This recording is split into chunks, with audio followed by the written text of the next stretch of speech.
saya itu introvert kok Pak aslinya ya, tapi bukan harga mati juga. Mungkin pengalaman membentukmu lama-lama bisa ndak introvert.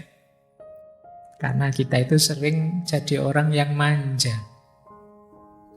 Yes, Pak saya sudah gini mau gimana lagi Pak? Saya memang aslinya ndak pinter kok Pak. Ya sudah itu kan. Itu manja namanya. Kamu melayani kemalasanmu, melayani keenggananmu untuk mengubah diri jadi lebih baik. Rumusnya tetap seperti hadisnya Nabi.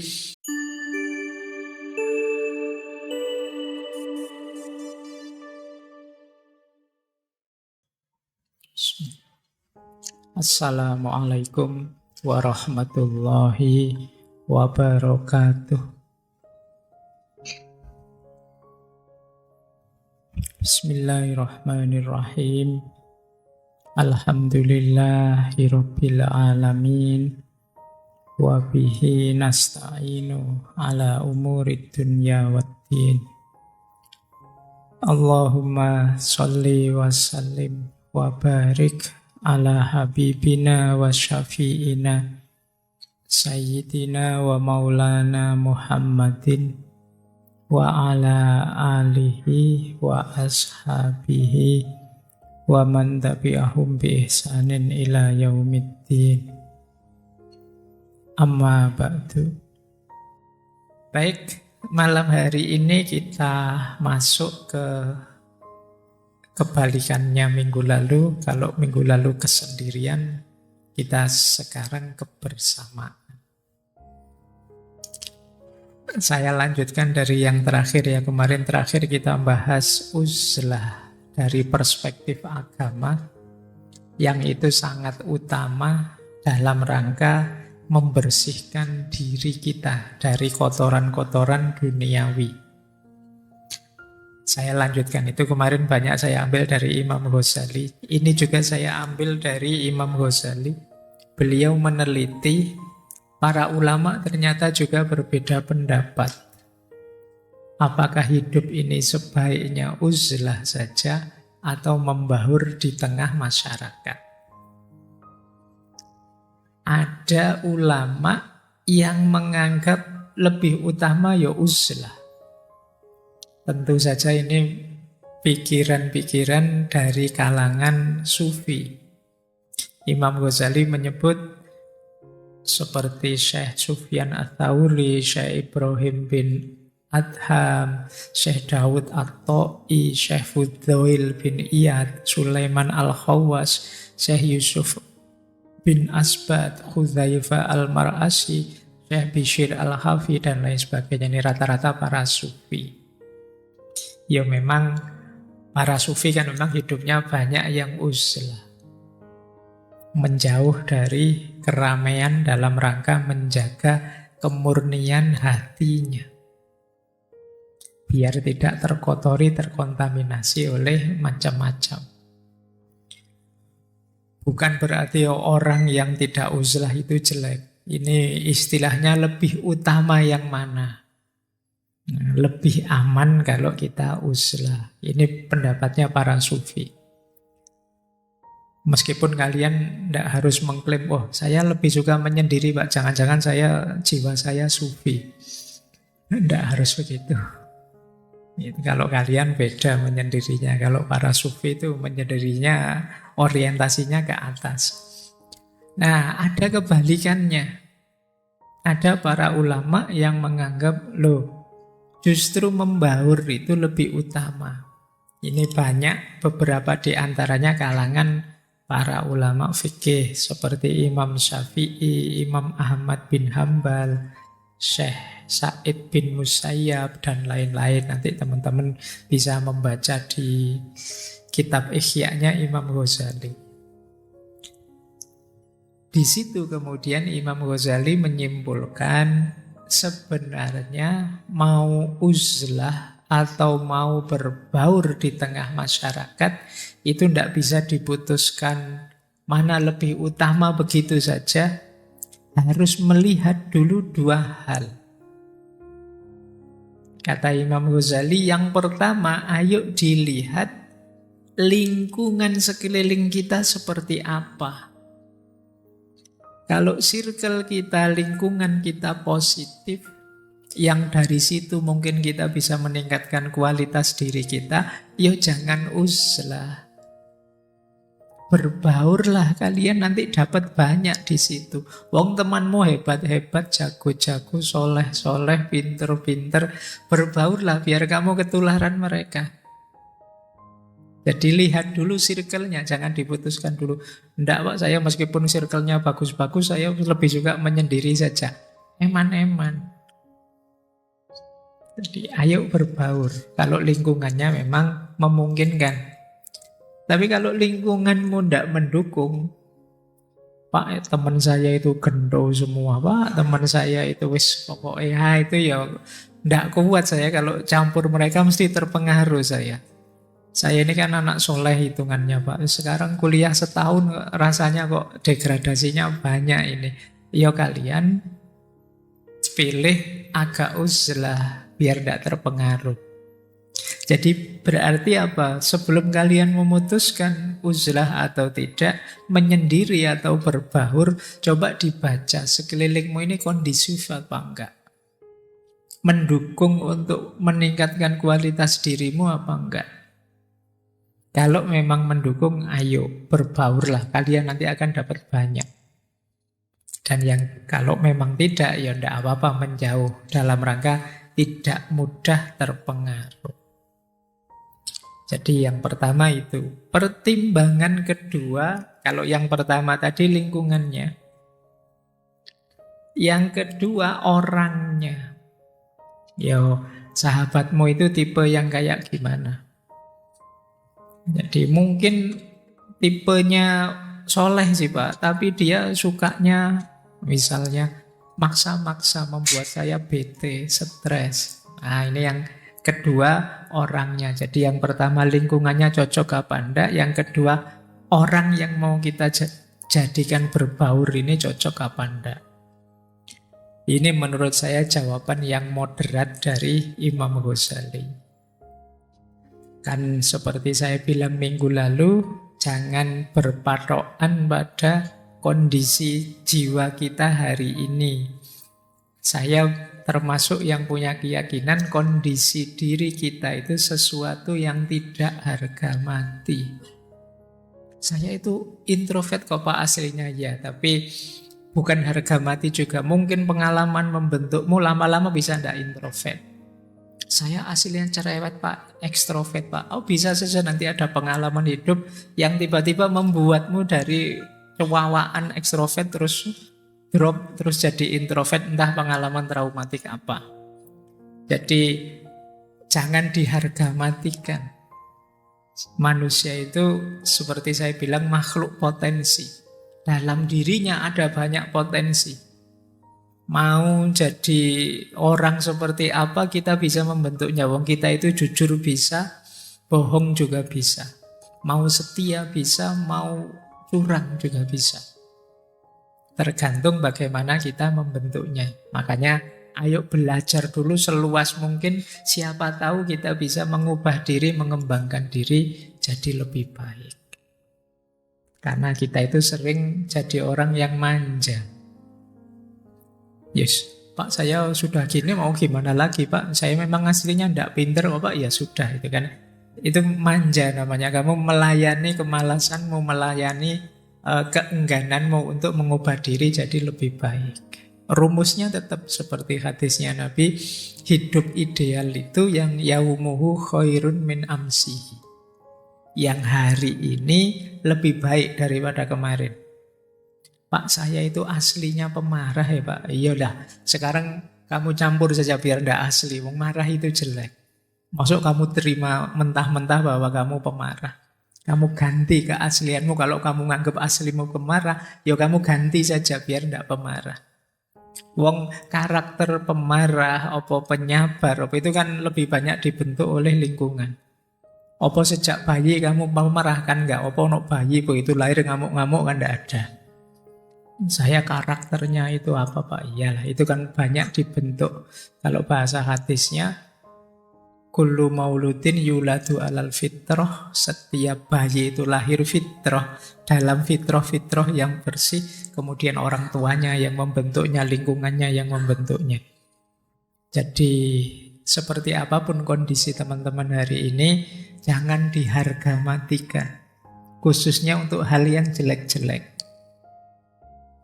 Biasanya mengharga matikan yang jelek-jelek itu membuat kita tidak ingin memperbaiki diri. Baik, malam hari ini kita akan belajar apa ya sih kebersamaan itu termasuk bagian dari fitrah hidup kita. Ternyata oleh Allah manusia itu diberi bekal yang lengkap. Mau sendirian mampu, bersama-sama juga ada daya untuk kesana. Minggu lalu saya bilang, sendiri itu bagian dari fitrah, hakikat hidupnya manusia. Ternyata kebersamaan juga begitu. Kalau ilmu sosiologi menyebutnya manusia itu punya fitrah sosialitas. Kebutuhan terhadap orang lain. Tidak mungkin kita hidup sendirian. Nah, baik, kita belajar itu malam hari ini. Bismillah. Kita awali dari istilah-istilah ya. Ini saya tertarik ngomong ini karena kadang-kadang ada yang protes sama pasangannya. Hubungan kita itu namanya apa sih? Ada banyak jenis nama hubungan. Ini saya ambil dari bahasa Inggris saja. Bahasa Arab lebih banyak, tapi mungkin kalian lebih akrab dengan istilah-istilah ini. Ada istilah relationship, ada companionship, ada friendship, ada fellowship, ada partnership. Nah, kita ini fellow, apa partner, apa companion, apa friend, apa relation. Kalau itu relationship, sebenarnya semua jenis hubungan itu namanya relationship. Saya dengan kalian ini malam hari ini itu relationship. Antara yang ngajari dengan yang belajar. Segala jenis. Kalian dengan teman-teman kalian, semua jenis hubungan itu istilahnya relationship. Meskipun kadang-kadang istilah relationship itu secara spesifik dipakai oleh orang yang sedang pacaran. Dalam bahasa Inggris loh ya. Jadi ada nuansa romantiknya relationship. Kita ada hubungan, tidak ada. Nah itu biasanya konotasinya ke hubungan yang romantik. Tapi sebenarnya istilah relationship itu semua jenis hubungan. Jadi kalau kalian bingung jawabnya, kita ini hubungan jenis apa ya? Pokoknya relationship gitu aja. Ada hubungannya entah apa. Ada lagi istilah companionship. Kalau companionship itu lebih dilihat aspek bisa menemani sehari-hari. Companion itu company, jadi yang hadir terus-menerus itu companion. Kamu kok membuntuti aku terus toh, itu companion. Bisa bersama terus-menerus, itu companion. Orang yang bisa bersama terus-menerus tidak mesti ada rasa loh. Tapi dia hadir terus. Itu companion namanya. Ya banyak kan, mungkin karena kamu tidak bayar-bayar utang tiap hari dibuntuti, apa karena kamu butuh dibarengi pinjem motornya terus tiap hari buntuti, itu companion. Meskipun nanti konotasinya companion itu orang yang memang sayang dengan kita sehingga siap menemani kita anytime. Tapi makna letternya companionship. Tidak mesti ada rasa sebenarnya. Lebih merujuk pada aspek kehadiran yang terus-menerus. Companionship. Itu yang kedua. Ada lagi yang ketiga friendship. Kalau ini teman-teman sudah paham. Kalau ini ada rasa, ada kedekatan, ada intimasinya. Jadi di friendship ini ada rasa dekat dan komitmen untuk saling berbagi, saling mendukung, dan lain sebagainya. Itu namanya friendship. Dulu pernah kita bahas 1 bulan khusus membahas tentang persahabatan. Ada lagi fellowship. Kalau fellowship ini kebersamaan yang didasarkan pada minat atau kepentingan yang sama. Itu fellowship. Sama-sama senang filsafat, yuk ngumpul kita biar bisa belajar bareng. Ini namanya fellowship. Sama-sama punya interest ini, gabung jadi satu, itu fellowship. Meskipun sekarang istilah fellowship banyak dipakai untuk tawaran beasiswa. Ya memang untuk gabung ke sana itu kan istilahnya fellowship. Nah, nanti ada partnership. Kalau partnership ini lebih merujuk pada kesediaan untuk saling mendukung demi satu tujuan bersama. Itu partnership. Malam hari ini mungkin kita bisa saja disebut relationship, disebut companionship. Tiap Rebu kok ada di sini di depan saya, terus companionship, bisa friendship. Ada kedekatan di antara kita karena sering ngaji bareng, belajar bareng.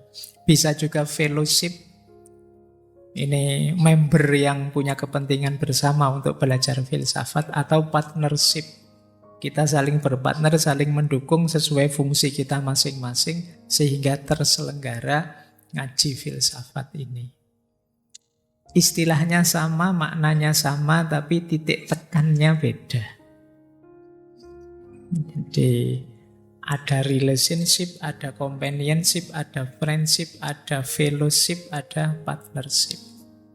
Jadi sekarang kalian bisa jawab kan kalau ada yang tanya, hubungan kita ini jenis hubungan apa sih? Kita cuma fellowship saja. Nanti kalau kepentingannya habis ya bubar, enggak apa-apa. Itu fellowship.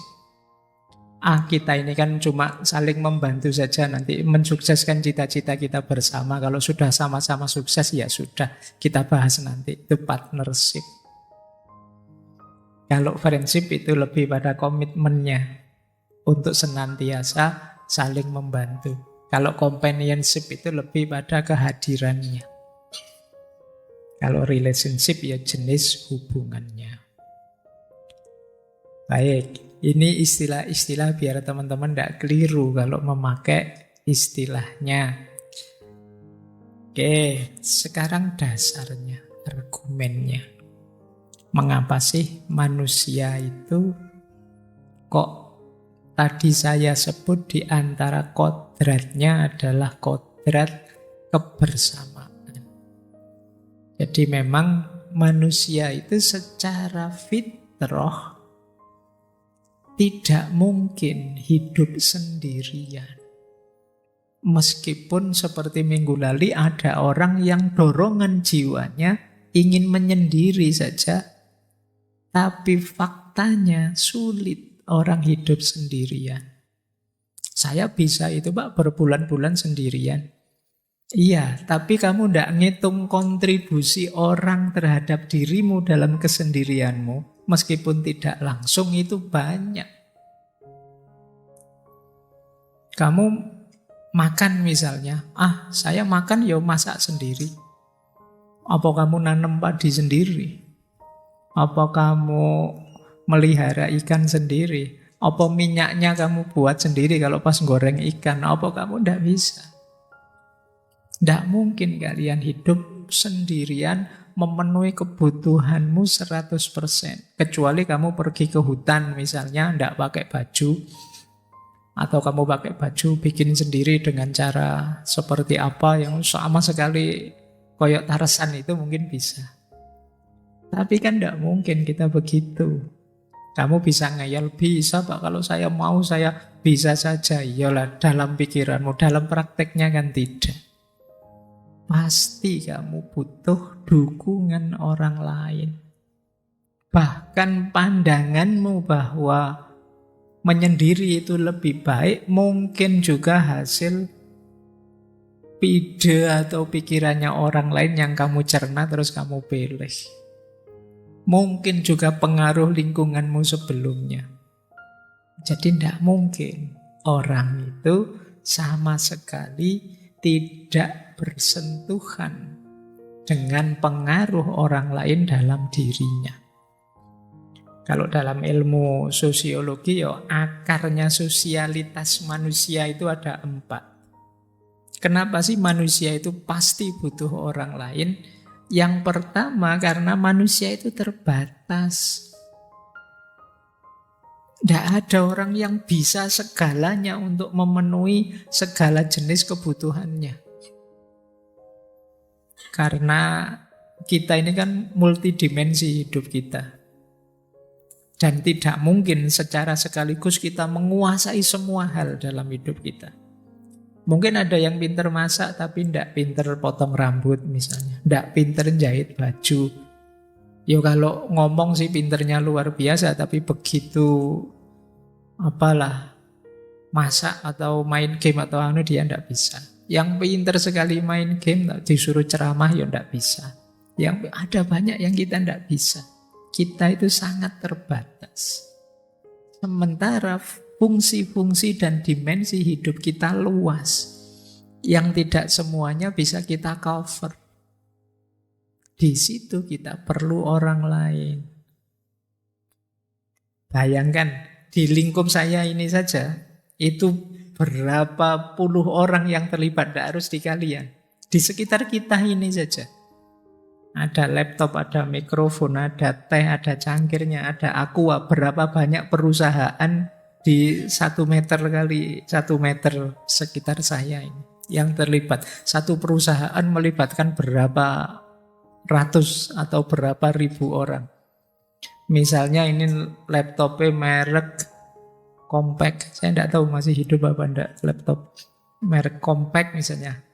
Hari ini perusahaannya berapa ribu orang kerja untuk bikin ini mikrofonnya. Yang jahit taplaknya ini siapa kemarin sampai bisa taplak kecil kayak gini. Itu tidak mungkin bisa sendirian. Bahkan saya sendiri saja mungkin bajunya, celana, merek, HP yang saya bawa dan lain sebagainya itu ya kontribusi dari sangat banyak orang. Kita itu terbatas, makanya manusia itu tidak pantas sombong. Tanpa bantuannya orang lain kamu bukan apa-apa. Tapi kan uang saya banyak Pak, bisa, iya loh uangmu banyak. Kalau orang lain tidak berkontribusi membantu mewujudkan keinginanmu, uangmu tidak ada gunanya. Kalau tidak ada orang yang siap kerja untuk memproduksi laptop, meskipun uangmu banyak, tidak akan uang jadi laptop. Jadi manusia itu terbatas.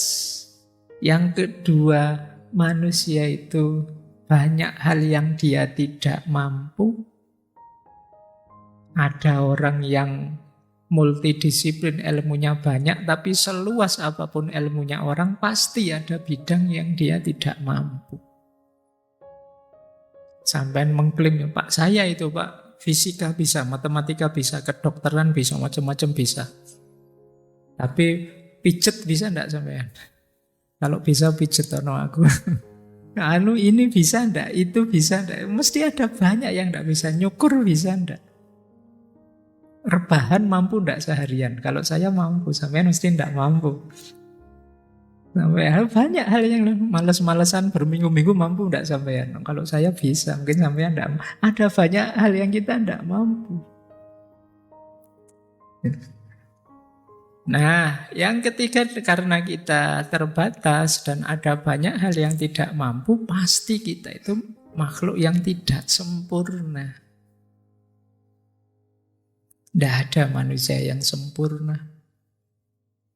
Dan yang terakhir, langka itu manusia itu tidak selamanya ada. Dan unik, setiap orang itu langka, unik. Kita hidup di dunia ini mungkin tidak ada yang, mungkin era-era ini, ya yang lebih 100 bisa dihitung dengan jari. Kita bisa sampai 60-70 itu sudah luar biasa hari ini. Dan itu sangat singkat sebenarnya. Itu yang disebut kelangkaan. Nyari yang kayak kalian lagi sudah tidak ada. Kalian itu edisi terbatas. Setiap orang itu unik. langka. Loh, karena kita itu unik, yang lain juga unik, dalam keunikannya masing-masing itu kita saling membutuhkan. Baik, ini secara fitrahnya. Dalam prakteknya juga begitu. Karena fitrahnya seperti 4 tadi, akhirnya apa? Ada fitrah kita saling perlu, saling butuh dengan yang lain. Dorongan saling membutuhkan. Kemudian ada lagi dorongan untuk saling belajar. Manusia itu tidak seperti binatang. Binatang itu dengan instingnya bisa utuh sebagai dirinya. Kalau manusia tidak bisa. Sapi itu lahir tidak berapa lama dia akan sempurna dalam tanda petik sebagai seorang sapi. Seorang sapi. Sebagai seekor sapi yang utuh kesapiannya. Kalau manusia kemanusiaannya. Loh, tapi kalau manusia tidak bisa, dia harus belajar. Ada banyak hal yang harus kita belajar pada sekeliling kita. Cara berkomunikasi, cara bicara, cara berinteraksi. Untuk berjalan saja, manusia itu kan tahunan. Padahal ini kan sebenarnya psikomotorik yang otomatis saja harusnya bisa. Tapi itu kan harus belajar lama, sampai 3-4 tahun mungkin biasanya baru lancar berjalan, bisa lari. Bayangkan kuda itu lahir tidak lama dia sudah bisa lari-lari seperti bapaknya. Ini kalau manusia tidak bisa, lama harus digendong dulu, tidak ada fase ngesot, merangkak dan lain sebagainya.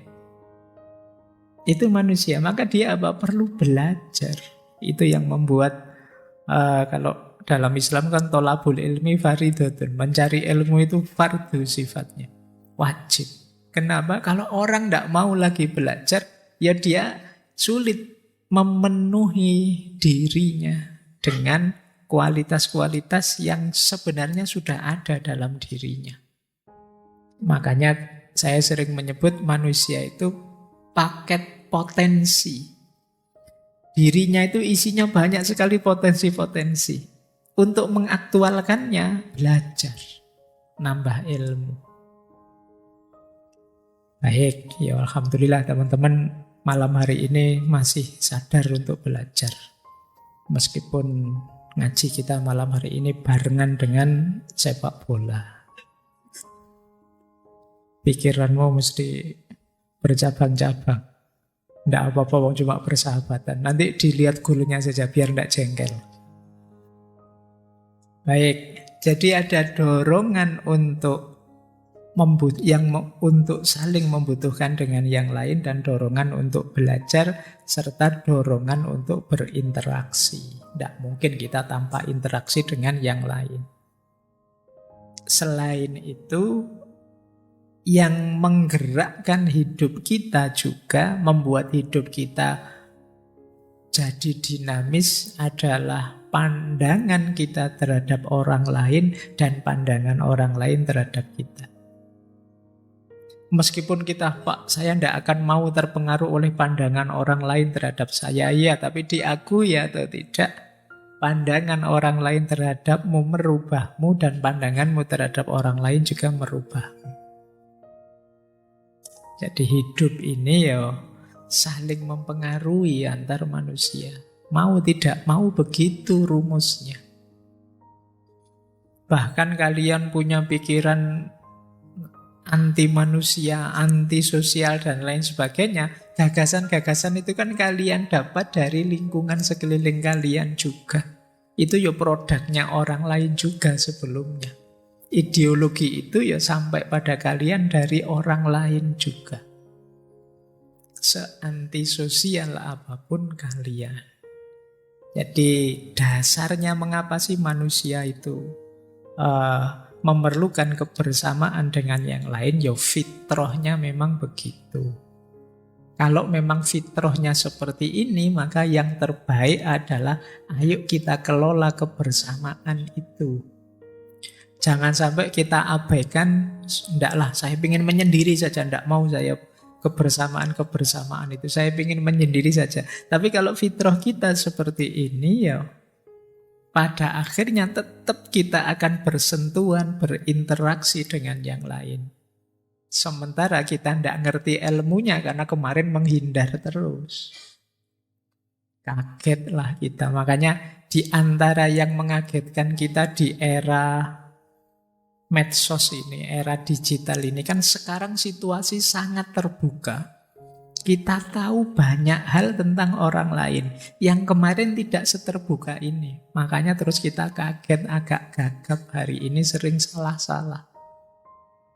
Nah, ini penting kita belajar kebersamaan. Kalau kemarin sih kebersamaan di dunia nyata lingkupnya lebih kecil, sekarang kebersamaan di dunia digital, dunia maya yang itu lebih luas jangkauannya. Banyak orang yang belum mahir di sini sehingga sering muncul masalah dari ranah ini. Jadi kebersamaan itu karena dia fitrah keniscayaan, penting untuk kita kaji, kita pelajari, dan kita jalankan secara positif. Jangan dihindar-hindari, nanti kita kaget sendiri, gagap. Baik, yang kedua, selain kebersamaan dengan yang lain, sebenarnya yang jadi dasar kenapa sih kita memerlukan kebersamaan? Karena manusia itu secara fitrah juga punya kesadaran, aku ini bagian dari sesuatu. Ini namanya kesadaran interkoneksi. Adaku ini sebagai diriku seperti ini, itu karena menjadi bagian dari sesuatu. Identitasmu apapun itu kan bagian dari sesuatu. Saya sebagai dosen, itu kan bagian dari institusi besar namanya dosen. Saya salah satunya di situ.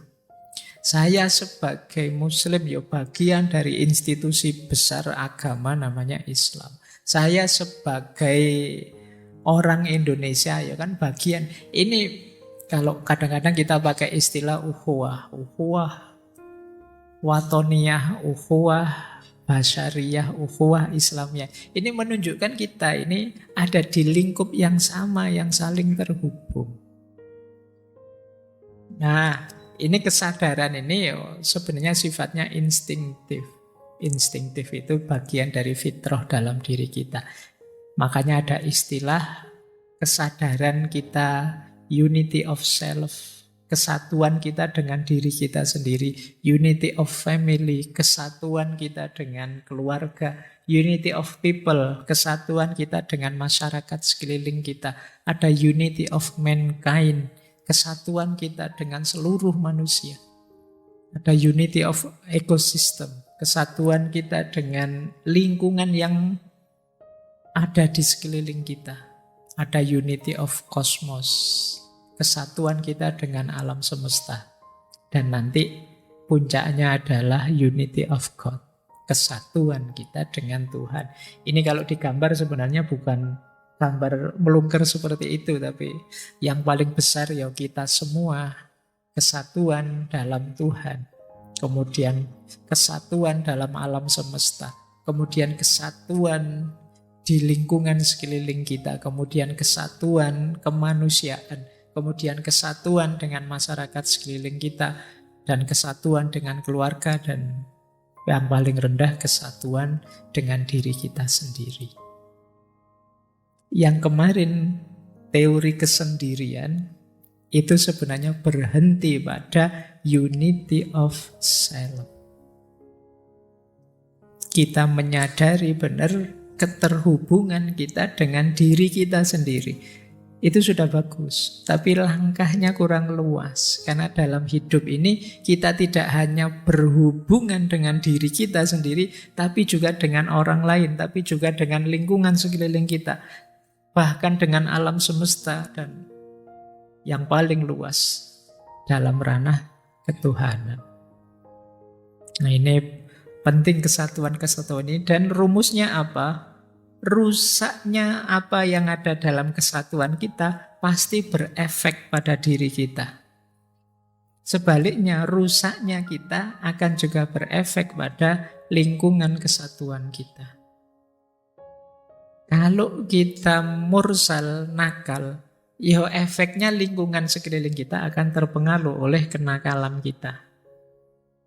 Sebaliknya, kalau lingkungan kita juga rusak, ya dia akan terpengaruh pada kita. Ini ada hubungan namanya kesaling terhubungan. Misalnya orang, "Alah Pak, rumah saya kan banyak sampahnya, tak bersihkan, tak buang saja ke sungai," misalnya. Kamu tidak betah dengan kotornya rumahmu, tapi mengotori sungaimu.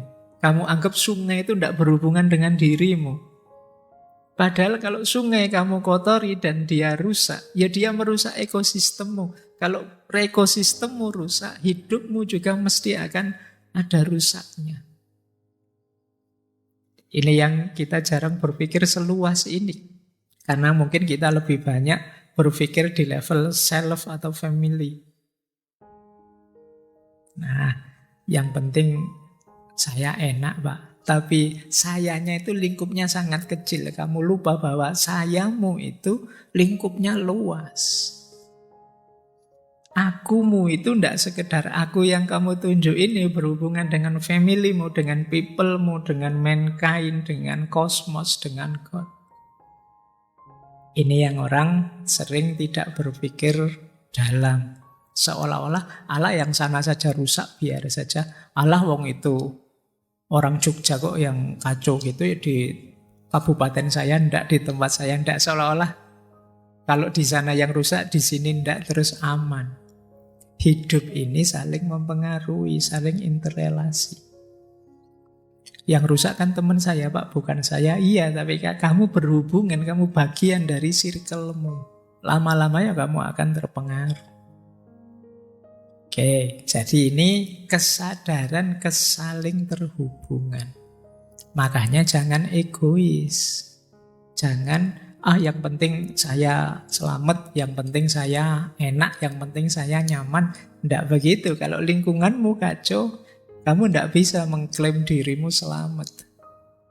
Kadang-kadang kan ada misalnya yang punya prinsip begini.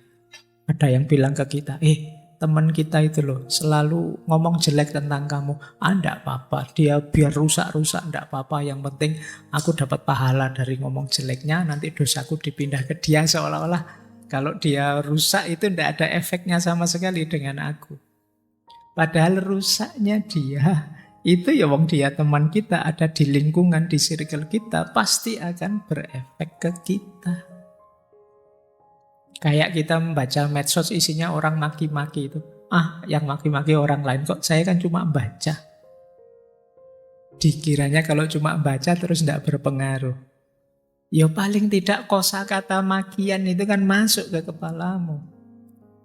Mungkin kapan-kapan kalau pas kamu perlu, tiba-tiba keluarlah kata makian itu. Musuhmu ternyata lebih fasih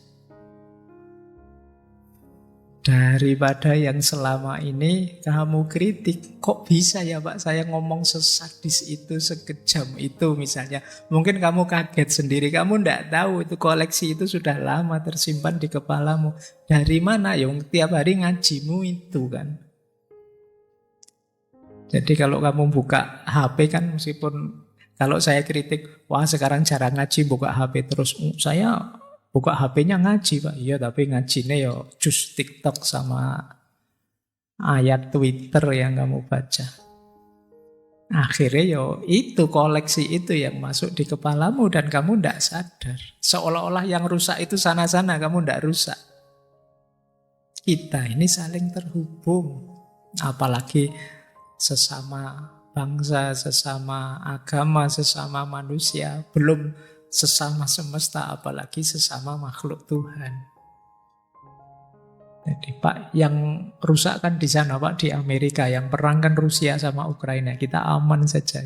Seolah-olah begitu, tapi jangan lupa kita ada di unity yang sama, di kesatuan yang sama. Ini penting untuk bahan renungan kita. Kita sering berpikirnya parsial. Jadi sepotong-sepotong. Kita lupa bahwa hidup ini saling terhubung. Baik, kita lanjutkan. Ini argumen kedua kalau ada yang tanya, kenapa sih kok kita harus memperhatikan kebersamaan? Selain tadi kebersamaan itu fitrah, yang kedua ya karena hidup ini saling terhubung. Nah, ini menarik. Karena hidup ini saling terhubung. Ini saya tiba-tiba tadi baca cerita menarik. Ini ada seorang peneliti yang melakukan penelitian di Afrika. Kalimat ini menarik. I exist because we exist. Kalau bahasa Afrikanya mungkin pakai dialog Swahili itu. Ubuntu.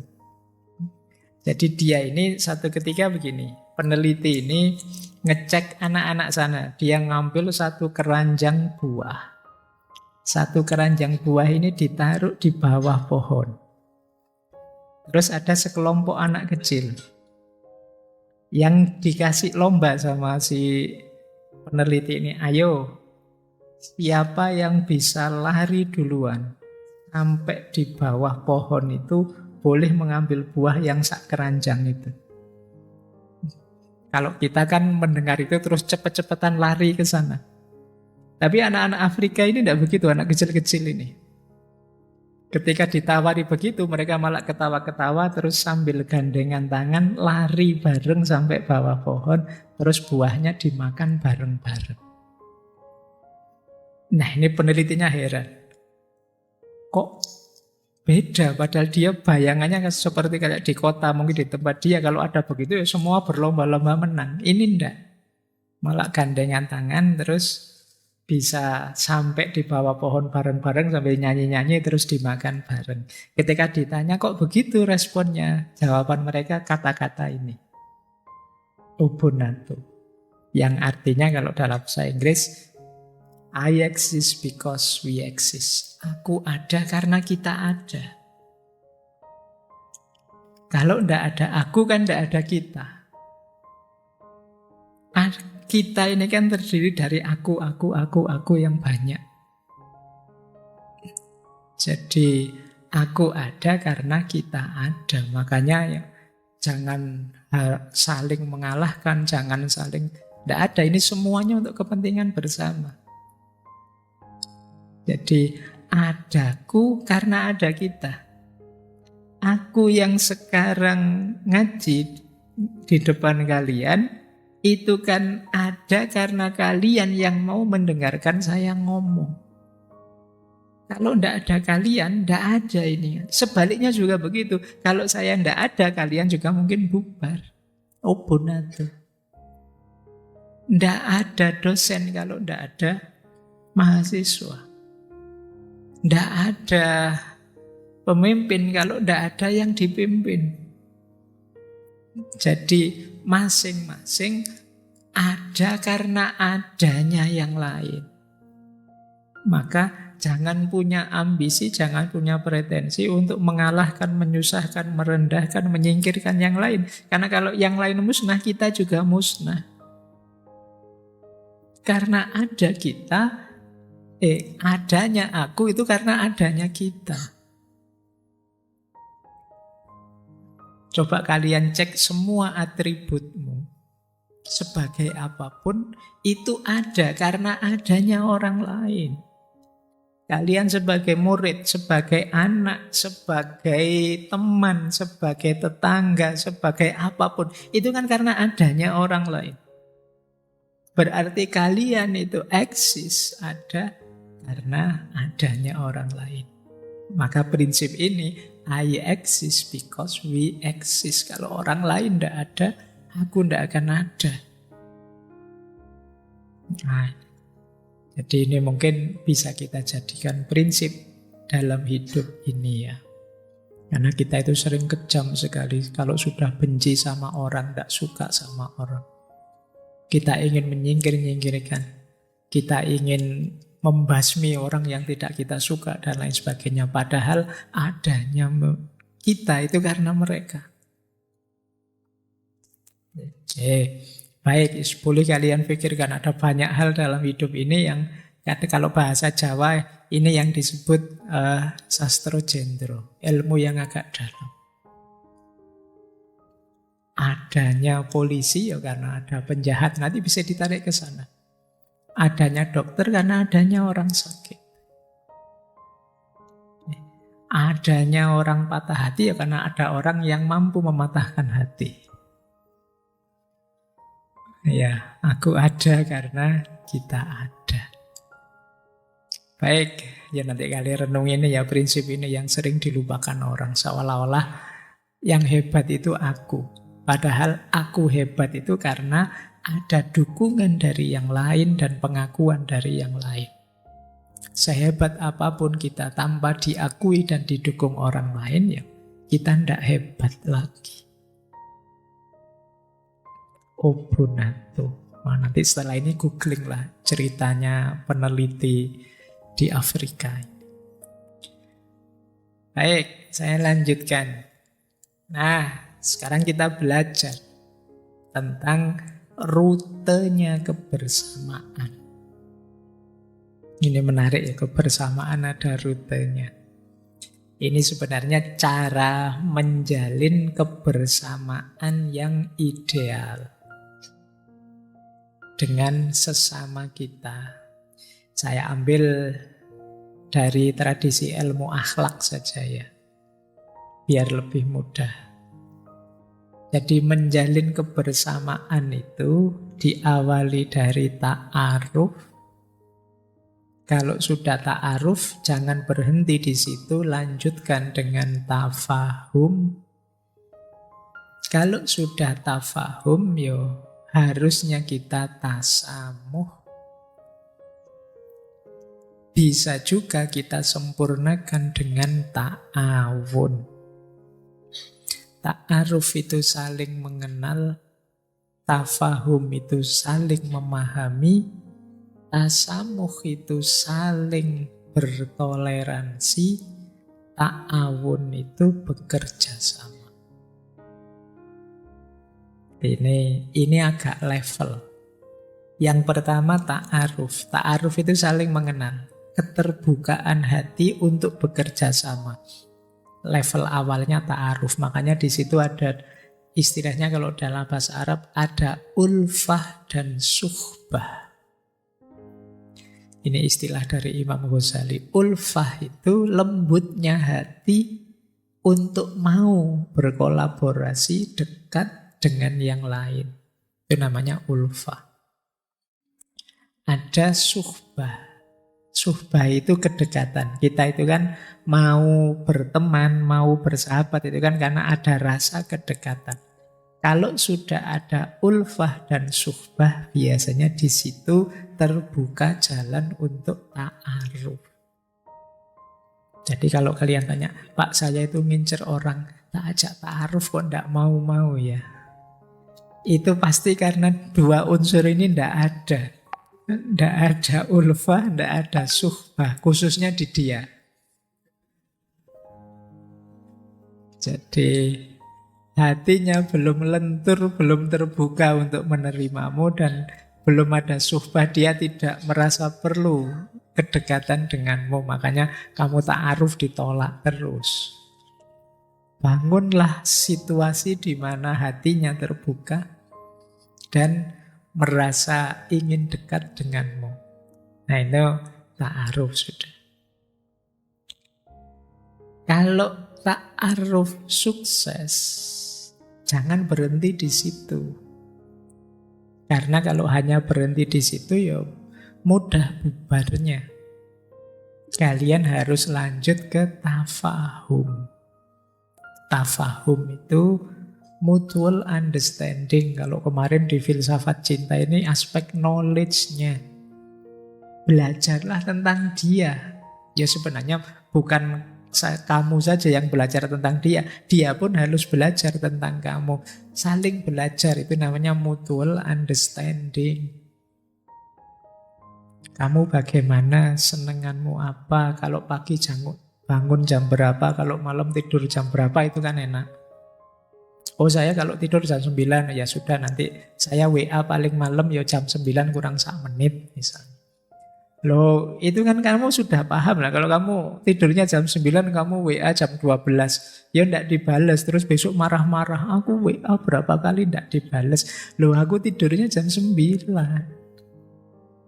Kenapa bisa salah paham begitu? Enggak ada mutual understanding.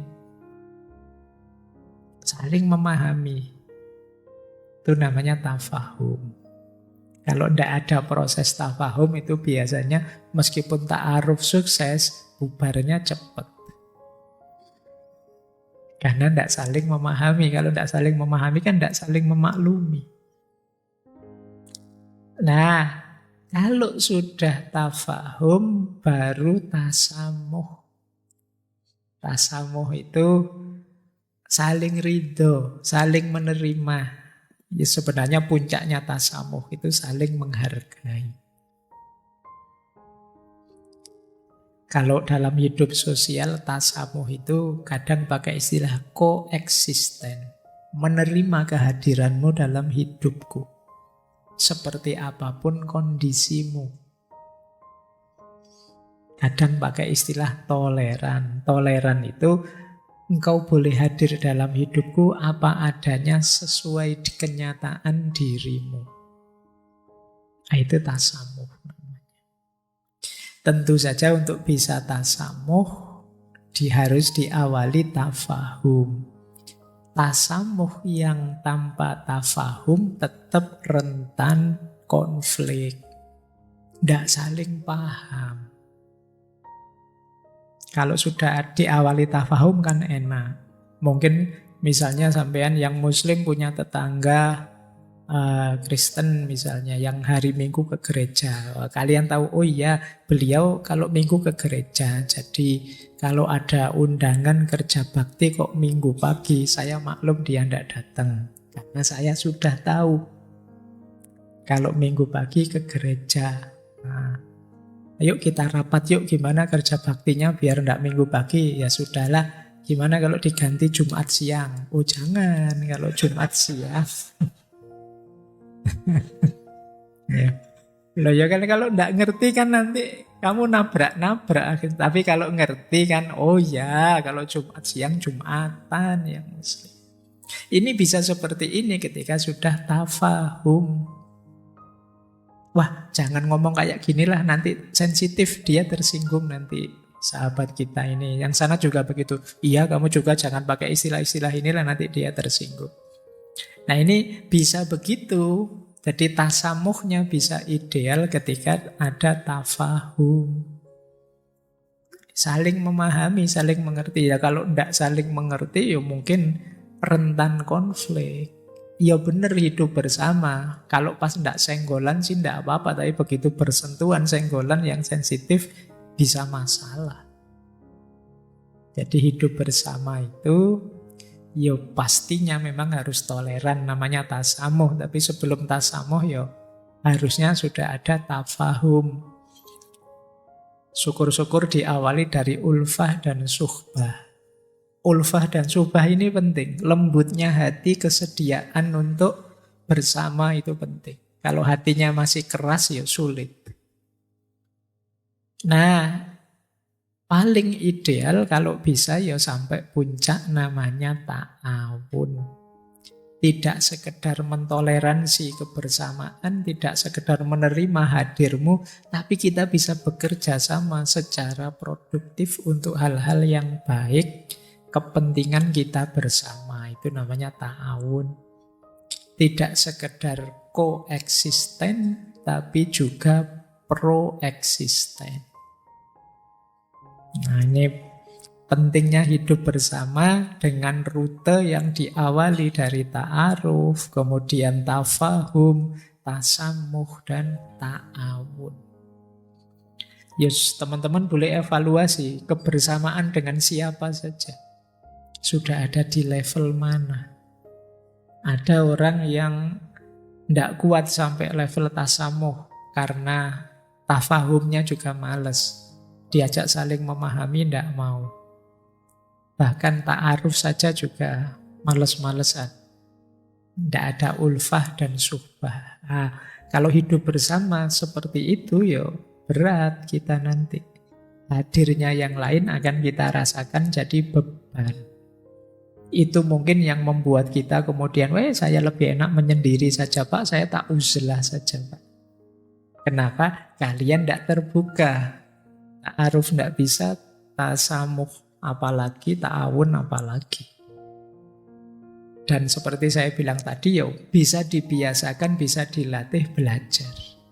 Karena ternyata kita itu manusia yang serba terbatas, banyak kelemahan, tidak sempurna. Perlu yang lain. Berarti kemampuan ini penting kita kembangkan. Oke, saya lanjutkan. Nah, sekarang kita mulai beberapa filosofinya tentang kebersamaan. Kita belajar dulu yang pertama tentang cara mengelola kebersamaan. Ada satu quote bagus yang bunyinya, a great relationship is about two things. First, appreciating the similarities, and second, respecting the differences. Hubungan yang luar biasa itu cirinya dua. Yang pertama, mengapresiasi kesamaan. Dan yang kedua, menghormati atau menghargai perbedaan. Makanya judulnya mengelola kebersamaan. Kalau ingin kebersamaan kita langgeng, produktif, ciri ini harus ada. Kalau ada yang sama, kita apresiasi. Wah, kamu sama ya dengan saya. Kalau situasinya begini, kamu begitu, saya juga begitu. Kalau mengalami hal itu diapresiasi. Ada banyak sama ternyata di antara kita. Dan kalau ketemu yang berbeda dihargai. Oh, kalau kamu begitu toh ya sudah. Karena kalau saya sih begini. Silahkan kamu jalan yang kamu yakini, saya dengan yang saya yakini. Ini namanya menghargai perbedaan. Ini hubungan di antara orang-orang yang saling dekat, saling mencintai, saling menghargai. Kadang-kadang kita itu kalau sudah tidak suka orang, meskipun ada yang sama, yuk kita ngotot, kita anggap itu beda-beda. Kalau dia kan cuma ini, kalau saya. Sama-sama ranking 1 karena kamu benci. Dia ranking 1-nya kebetulan saja. Kalau saya ya memang kualitas saya unggul. Jadi tidak mengapresiasi persamaan. Dia itu kan temporer, itu kadang baik, kadang tidak. Kalau saya ini baiknya permanen sudah. Nah itu similarities. Tidak menghargai, tidak mengapresiasi yang sama-sama. Bahkan itu tadi, kalau ada perbedaan, apalagi yang sama saja dia tidak mengapresiasi, apalagi yang berbeda. Mesti dia menganggap aku lebih tinggi, dia lebih jelek. Dan hubungan seperti inilah mungkin yang kemarin dibunyikan oleh Sartre sebagai orang lain adalah neraka. Kalau gayamu seperti itu, ya pantes kamu jadi nerakanya orang lain. Tidak ada seneng-senengnya kalau dekat sama kamu. Jadi kalau kamu sukses, dia bilang, alah kebetulan saja. Kalau kamu gagal, dia bilang, apa kataku? Ya wis. Tidak enak kamu dekat orang seperti ini. Maka buktikan bahwa Sartre salah. Kamu bukan neraka bagi orang lain, tapi kamu adalah kegembiraan, kebahagiaan bagi orang lain. Jadi cara mengelola begitu. Nah, ini ada lagi satu tips dari Cornel Barat ini, filosof, penulis dari Amerika. Kata beliau, kita harus menyadari bahwa tidak mungkin ada hubungan kecuali ada komitmen, kecuali ada kesetiaan, kecuali ada cinta, kecuali ada kesabaran, kecuali ada ketekunan. Ini syaratnya. Maka kalian latihanlah di sini. Yang pertama komitmen. Komitmen itu ya meskipun berat, ayo dijalani saja. Komitmen itu nanti gandeng dengan istiqomah. Yang kedua setia. Jadi setia itu ya kita mengistiqomahi apa yang sudah kita komitmeni sebelumnya. Tidak belok-belok meskipun ada yang lebih menarik, ada yang lebih menantang, mungkin menurutmu lebih mengasihkan. Enggak, saya sudah berkomitmen dengan ini sebelumnya. Kemudian cinta, sabar, dan tekun. Ini uraiannya satu-satu panjang, tapi insya Allah teman-teman bisa menangkap. Hubungan yang tanpa komitmen dan kesetiaan berat. Karena hidup ini dinamis dan banyak godaannya. Apalagi kalau dasarnya hanya senang saja, apalagi kalau dasarnya hanya senang-senang saja. Jadi kadang-kadang kan kita inginnya hubungan itu enak, terus menyenangkan terus. Begitu ada tantangan, ada kesulitan, gentar kita nyari yang lain yang menurutmu ada kesenangannya. Wah, dulu sama kamu asik, sekarang kamu udah asik, ya sudahlah. Nah, itu berarti kamu nyari enaknya saja. Apalagi yang nyari senang-senangnya saja, kalau di situ lebih parah lagi. Di situ diperlukan komitmen, kesetiaan. Apalagi kalau hubungan tidak ada cinta, tidak ada kesabaran, tidak ada ketekunan, ya wallahu a'lam bishawab. Selesai mesti. Ya, baik, rumus pertama. Jadi kalau kita rinci sejak awal tadi ya, biar hubungan langgeng. Yang pertama, mengapresiasi persamaan. Yang kedua, menghormati perbedaan. Yang ketiga, komitmen dan kesetiaan. Yang keempat, menghidupkan cinta, kesabaran, dan ketekunan. Ini nanti jadi 5 syarat pertama kebersamaan bisa langgeng.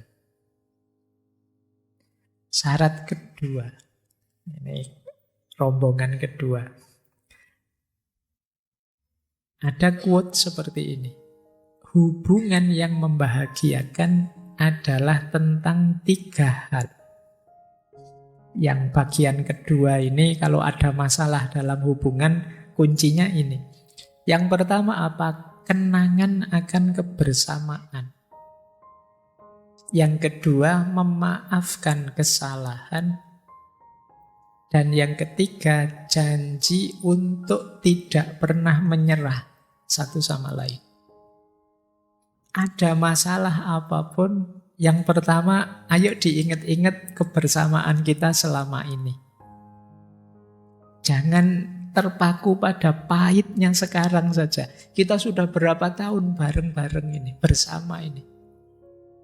Jangan hanya karena hujan hari ini, panas yang kemarin-kemarin kita lupakan, terang yang kemarin-kemarin kita lupakan. Kan banyak sekarang pasangan-pasangan yang hanya fokus pada sulitnya hari ini, problem hari ini. Lupa sudah sangat banyak kenangan yang kemarin-kemarin.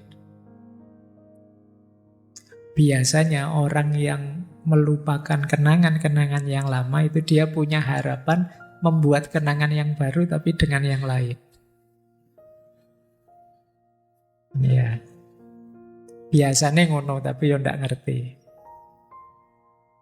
Jadi syarat pertama itu, jadi kalau kalian mungkin punya sebenarnya hubungan apa saja sih, tidak cuma hubungan yang sama yangmu, hubungan apa saja ya sama, kamu kan nyebutnya yang.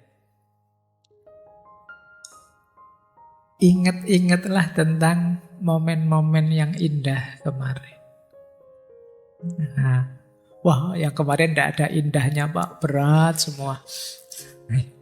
Loh, momen yang berat, momen yang susah itu hari ini sebenarnya terus jadi, ketika jadi kenangan itu kan indah.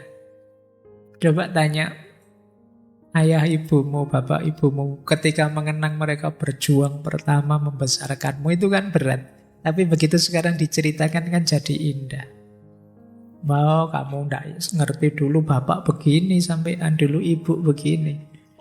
Ayo dikenang. Kenangan-kenangan kebersamaan itu bentuknya apapun itu indah. Bisa membuat kita semakin dekat. Yang kedua, kalau ini lebih ampuh lagi, maafkanlah kesalahan. Jangan jadi orang yang anti memaafkan. Argumennya banyak, silakan mungkin di refer, dulu kita pernah membahas filsafat pemaafan. Paling tidak kita harus sadar kita ini sama-sama manusia yang sangat mungkin melakukan kesalahan. Kalau kita anti memaafkan, bagaimana nanti pada satu ketika kalau kita yang perlu untuk dimaafkan? Kalau orang isinya hanya balas-membalas, hidup ini mesti sangat berat kita jalani. Maka ayo latihan memaafkan. Dan yang ketiga, kalau ikut quotes ini, ayo berkomitmen, ayo berjanji. Seberat apapun, sesulit apapun masalah, untuk tidak menyerah. Pasti ada jalan keluar. Untuk kebersamaan kita ini biar tetap lanjut. Apalagi kalau sudah diawali dengan memaafkan, diawali dengan kenangan atas memori-memori kebersamaan sebelumnya. Jadi jangan menyerah. Mungkin kalian punya teman yang punya kasus apa sehingga seolah-olah sekarang putus. Ayo jangan menyerah, jangan putuslah. Ada 1001 alasan untuk kita melanjutkan kebersamaan. Jangan cengeng. Baik, terus ada lagi nasihat. Ini perlu kebijaksanaan, nasihat yang kedua ini. Untuk mengetahui kapan harus pergi dan kapan harus mendekat. Itulah kunci kebersamaan yang langgeng. Jadi ketika kita bersama seseorang atau mungkin banyak orang, kita juga harus tahu diri. Kapan maju, kapan mundur, kapan mendekat, kapan menjauh, kapan menemani, kapan membiarkan dia sendiri. Ini tips dan triknya untuk melanggengkan kebersamaan. Tidak mentang-mentang, wah saya kan teman dia Pak, saya kan pasangannya dia, berarti saya harus ada di sisinya terus. Tidak harus begitu. Jadi kalian juga harus ngerti kapan mundur.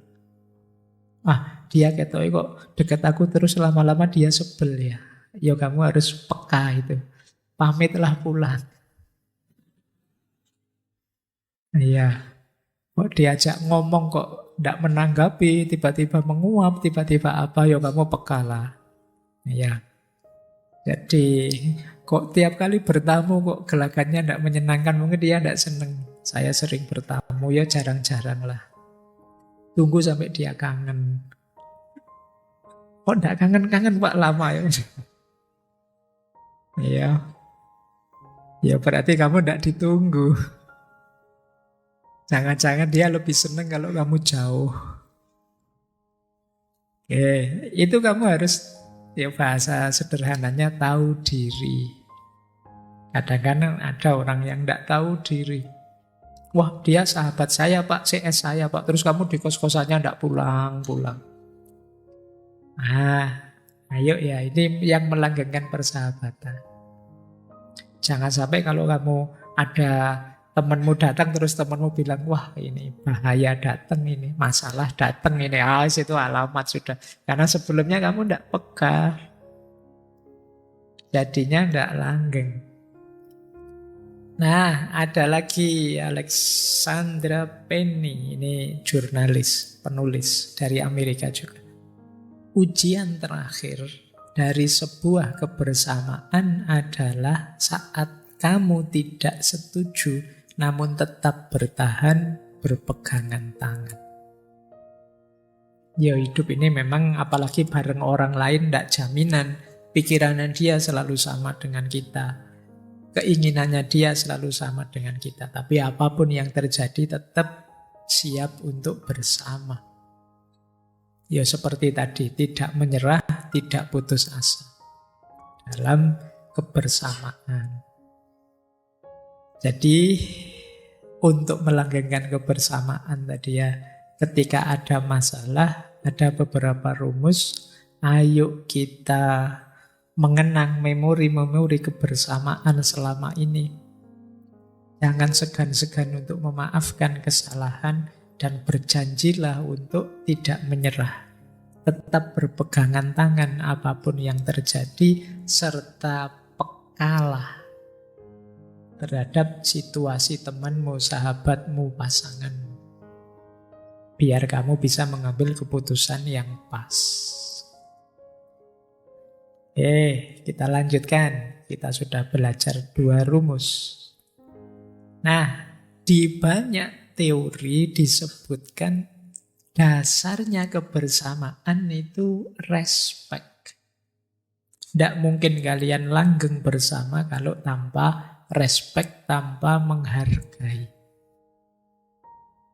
Yo, jangan hanya menuntut dihargai, kita juga harus bisa menghargai pasangan kita.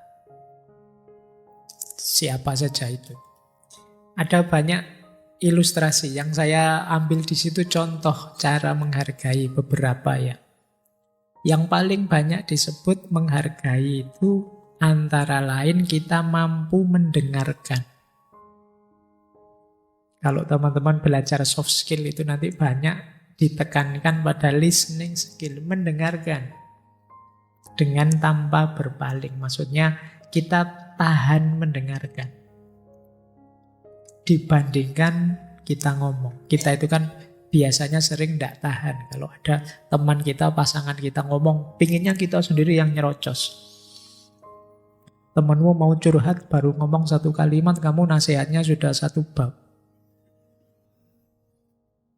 Nah, kita tidak tahan mendengarkan. Padahal mungkin temanmu lebih ingin didengarkan saja. Dia ingin berbagi perasaan, bukan mendengarkan petuah wasiatmu. Wong dia pengen berbagi, malah kebalik kamu yang memberi nasihat banyak. Ayo latihan banyak mendengarkan, ini lebih respect. Apalagi semoga tidak ada di sini yang kalau ada teman yang ngomong sukanya motong. Sudah, aku ngerti maksudmu. Enggak, dengarkan sampai tuntas meskipun kamu sudah tahu. Dia sedang ingin meluahkan, sedang ingin berbagi apa yang dia rasakan. Itu penghargaan namanya. Biarkan dia ngomong sampai tuntas. Bila perlu sebelum kalian komentar, kalian minta izin dulu. Aku boleh komentar enggak? Kamu perlu masukan enggak? Aku ada sih nasihat buat kamu, tapi kalau kamu merasa sudah lega ya enggak apa-apa. Mungkin enggak perlu nasihat saya. Karena kadang-kadang kita itu memberi nasihat tapi kadang-kadang bikin masalah baru. Menyusahkan yang kita beri nasihat. Dia datang dengan longgar, begitu pulang tambah mikir dia. Kadang-kadang kita begitu. Nah, ayo latihan jadi pendengar yang baik. Yang kedua, di antara penghargaan kita terhadap orang yang bersama kita, akui perannya, kontribusinya. Ya paling tidak kalau dia ada jasanya untuk kita, sekecil apapun, terima kasihlah. Kita itu sering mengecil-ngecilkan perannya orang lain. Itu yang membuat hubungan tidak langgeng. Kamu cari, pasti ada kok kontribusi temanmu, sahabatmu, pasanganmu terhadap dirimu. Terima kasih ya, sudah ini, sudah itu. Bahkan boleh, terima kasih ya kamu masih sehat, masih bisa menemaniku. Terima kasih ya kamu gembira, dan lain sebagainya. Terima kasih. Mengakui kontribusinya, ini menghargai. Orang yang dihargai itu kan terus seneng. Kebersamaannya bisa langgeng. Yang ketiga, jujurlah dan terbukalah. Yo, memang yang paling menyakitkan kalau kita punya sahabat, punya teman, itu kalau dia bohong. Entah untuk tujuan apa, untuk kepentingan apa, itu kan dibohongi menyakitkan. Membohongi teman, tidak jujur pada teman, tidak terbuka pada orang yang bersama kita, itu menunjukkan kita tidak menghargai mereka. Dan ini membuat hubungan tidak langgeng. Mbok sama temennya sendiri kan harusnya bisa lebih terbuka. Tidak pakai rahasia-rahasiaan, tidak pakai terlalu banyak basa-basi. Harusnya begitu. Kalau sama orang lain yang tidak terlalu akrab mungkin lah. Tapi kalau sama teman sendiri yang tiap hari bersama kita, ya kalau saya tetap mending jujur dan terbuka. Seandainya jelek, buruk sekalipun, insya Allah mereka bisa memaklumi. Wong teman, kecuali orang lain. Jadi jujurlah, itu syarat sudah. Karena akan lebih fatal kalau kita tidak jujur dan terus kebongkar. Itu lebih menghancurkan kebersamaan. Kemudian selain jujur dan terbuka, siaplah untuk berkompromi. Kadang-kadang keinginan kita dan keinginan dia beda. Berkompromi itu ya sudahlah, wong keinginan saya baik, keinginan dia juga baik kok, ya sudah ikut dia saja, tidak apa-apa. Itu namanya berkompromi. Saya pinginnya ngaji filsafat bareng, kok dia mintanya nonton sepak bola bareng. Loh, dua-duanya kan bagus. Yang pertama belajar, yang kedua nasionalisme. Loh, sama-sama bagus. Bolehlah berkompromi. Ya sudahlah, nanti ngaji ada rekamannya kok hari Minggu. Kalau sepak bola kan ya ada rekamannya, tapi kan pahit kalau hanya nonton highlight-nya atau rekamannya semua sudah tahu. Ya, sepak bola sajalah, lebih seru. Nah, ini namanya berkompromi, enggak apa-apa, wong sama-sama baik kok. Nah, ini teman namanya. Tidak kaku, wong sebenarnya keinginannya sama-sama baik terus gegeran gara-gara itu. Jadi dua keinginan yang baik tapi tidak bisa berkompromi. Itu bisa menghasilkan sesuatu yang buruk pada akhirnya. Terus permusuhan, terus tidak jadi sahabat lagi. Padahal dari dua hal yang sama-sama baik. Berarti apa? Salah satu harus mau kompromi. Ya mudahnya ngalah ndak apa-apa. Wong toh ya baik. Kecuali yang jelek. Misalnya yang satu ngajak ngaji, yang satu ngajak nyopet, itu ya ndak, jangan berkompromi. Wis jelas itu. Ya kan, kalau baik sama buruk ya jangan kompromi. Tapi kalau untuk hal yang sama-sama baik, ndak apa-apa, kompromilah. Ini demi apa? Kebersamaan. Ini menunjukkan kita menghargai dia. Sebenarnya saya ingin ngaji sih, tapi kamu pinginnya nonton sepak bola tadi, tidak apa-apa. Saya tak temani nonton sepak bola. Nanti hari Minggu kita dengarkan rekamannya ngaji misalnya. Ini namanya berkompromi. Terus, penghargaan pada orang lain.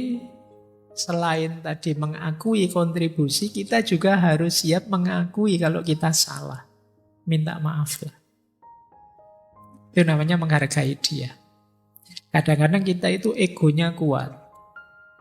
Sadar salah tapi kita kan kayaknya, alah salah kayak gini aja kok dibesar-besarkan. Itu kalau kita yang salah. Kalau temennya yang salah kok tidak minta maaf. Itu kita sering begitu. Dibalik sebenarnya. Kalau teman kita salah ya, kalau memang memungkinkan kita segera memaafkan. Kalau kita yang salah tidak usah mikir, minta maaf lah. Jadi ini biar kepribadian kita menyenangkan. Biar pasangan kita menganggap, oh dia menghargai aku. Meskipun salah cuma itu saja dia minta maaf. Padahal sudah aku lupakan loh. Nah, itu kan menggembirakan bagi temanmu. Oke, minta maaf ya tadi sandalmu saya pakai. Oh enggak apa-apa. Tadi uangmu saya pakai. Oh enggak apa-apa. Banyak loh. Oh kalau banyak ya hitung-hitungan. Baik, jadi minta maaf ya.